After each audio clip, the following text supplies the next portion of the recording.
সুপ্রভাত বন্ধুরা, আজ সেপ্টেম্বর মাসের ২৬ তারিখ, সকাল এখন ৫টা ৫০। কাল অর্থাৎ ২৭শে সেপ্টেম্বর হলো ওয়ার্ল্ড ট্যুরিজম ডে। প্রতি বছরের মতো এবছরও আমরা যারা ট্যুরিজম ইন্ডাস্ট্রির অনুগত সৈনিক তারা অবশ্যই অংশগ্রহণ করব এই সেলিব্রেশনে। আর সেই উপলক্ষে আজ এখানকার অন্ধ্রপ্রদেশ ট্যুরিজম ডিপার্টমেন্ট একটা হেরিটেজ ওয়াকের আয়োজন করেছে। সেখানে বিশাখাপত্তনমের কিছু সিলেক্টেড হেরিটেজ প্লেসে বাই ওয়াক যাওয়া আর সেখানে গিয়ে চাক্ষুষ জায়গাটার সম্বন্ধে জানা বোঝা এবং বিশাখাপত্তনমের অতীত ঐতিহ্যের সাক্ষী হওয়াটাই হলো এই ট্যুরিজম ওয়াকের মেন উদ্দেশ্য। বহুদিন থেকেই এইরকম একটা ট্যুর করার ইচ্ছে কিন্তু আমার ছিল, কিন্তু উপযুক্ত সুযোগ আর সুবিধে না হওয়ার জন্যই তা আর হয়ে ওঠেনি। আর গতকাল এপি ট্যুরিজম থেকে ইনভিটেশনটা পাওয়াতে আমি যার পর নাই যথেষ্ট আনন্দিত। আজ আমাদের হেরিটেজ ওয়াক শুরু হবে বিশাখাপত্তনমের ঐতিহ্যবাহী টাউন হল থেকে।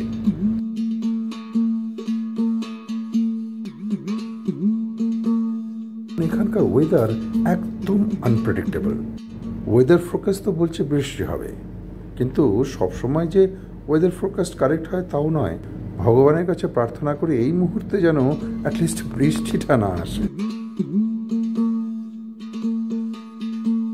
জানেন, গতকাল আমি এই ইনভিটেশনটা পাওয়ার পর এতটাই থ্রিল ছিলাম যেন রাতে ঘুমোতে ঘুমোতেও হেরিটেজ ওয়াক করছিলাম। দেখছেন, আকাশটা মেঘ করে এসেছে, ঝিরঝির করে বৃষ্টিও নেমেছে। আবার জানি না এই ওয়েদারের জন্য এখানকার ঐতিহ্য, সংস্কৃতি আর ঐতিহাসিক সম্পদের সঙ্গে পরিচিত হওয়ার যে সুযোগটা এসেছিল সেটা আদৌ কাজে লাগাতে পারবো কিনা।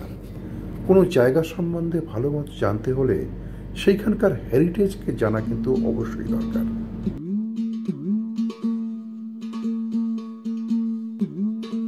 যাই হোক, এখন কিন্তু আমরা অলমোস্ট পৌঁছে গেছি। এই হলো ভাইজ্যাক টাউন হলের এন্ট্রেন্স, আর এখানে এখন চলছে ফটো সেশন। চলুন ফটো সেশনে অংশগ্রহণ করা যাক। আর তারপর এখানে আছে একটা গাইড, চলুন সেখান থেকেও কিছুটা জেনে নেওয়ার চেষ্টা করা যাক। All the fishing community was staying over here. There were huts over here. So when they selected this place to make the town hall. That was about 1897 or so. They said they found that all these people are living here. So they paid 27,000 rupees that time to clear the entire area. So the first phase, they got the land cleared, the title and everything done, and then the work started in 1901. And around 1904, it was completed. Mr. Campbell, who was the boss of the entire Madras coastal region up to Vizag, he was asked to come and inaugurate it. He could not come. Raja Sahib of Bobli, actually he financed the whole project. He was asked to come. He had some family problems, somebody passed off some child in his house, so he did not come. 2 times the inauguration failed, and then finally they started in 1904. They actually inaugurated the place. And it was it was used for the people. That is an important thing to notice. Over here, you can see the last name over there. On the other side, where Mr. Campbell's plaque is there, it clearly says it was meant for the people to use this. দেখেছেন, একেই বলে কপাল। Guided ট্যুরটা শুরু হলো আর তার সঙ্গে ঝপঝপ করে বৃষ্টি শুরু হয়ে গেল। অগত্যা আজকের ট্যুর কিন্তু ক্যান্সেলই হয়ে গেল। তবে আশা কিন্তু আমি ছাড়ছি না। ইচ্ছে কিন্তু আমার রয়েই গেল বিশাখাপত্তনমের হেরিটেজের উপর একটা ভ্লগ করার। এখন ফেরার পালা। যাওয়ার সময় এখন আমরা যাব বিশাখাপত্তনমের বিচ রোড হয়ে। চলুন, আসল কাজ তো আর হলো না, তাই অগত্যা ফেরার পথে বিশাখাপত্তনমের রাস্তার সৌন্দর্যকে উপভোগ করতে করতেই না হয় ফেরা যাক।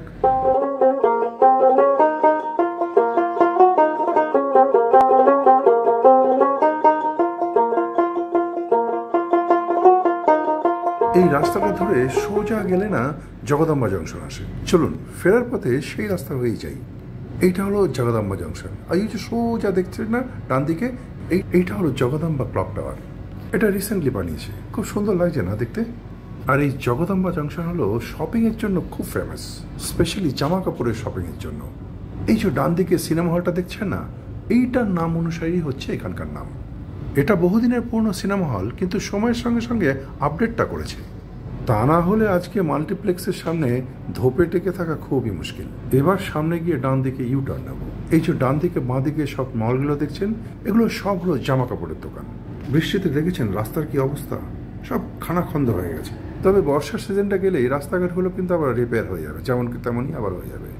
জগদম্বা ক্রসিং থেকে ইউটার্ন নিয়ে এখন কিন্তু আমরা ফেরার পথে।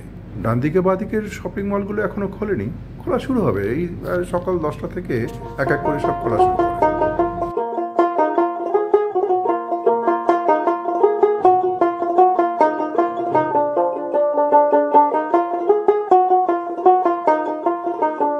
এই যে বাঁ দিকে সেমেট্রিটা দেখছেন, এটার নাম হলো British military regimental line symmetry. খুব সম্ভবত এটা তৈরি হয়েছিল 1823 এডিতে। যাই হোক, আজকের এই সফর আপনাদের কেমন লাগলো?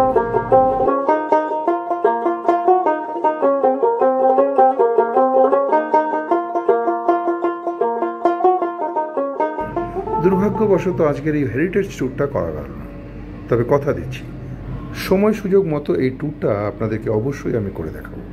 অপেক্ষায় রইলাম, আবার দেখা হবে একটা নতুন জায়গায়, নতুনভাবে, নতুন ব্লগে। টিল দেন ভালো থাকুন, সুস্থ থাকুন, আর দেখতে থাকুন সঞ্জীবস পাসপোর্ট। নমস্কার।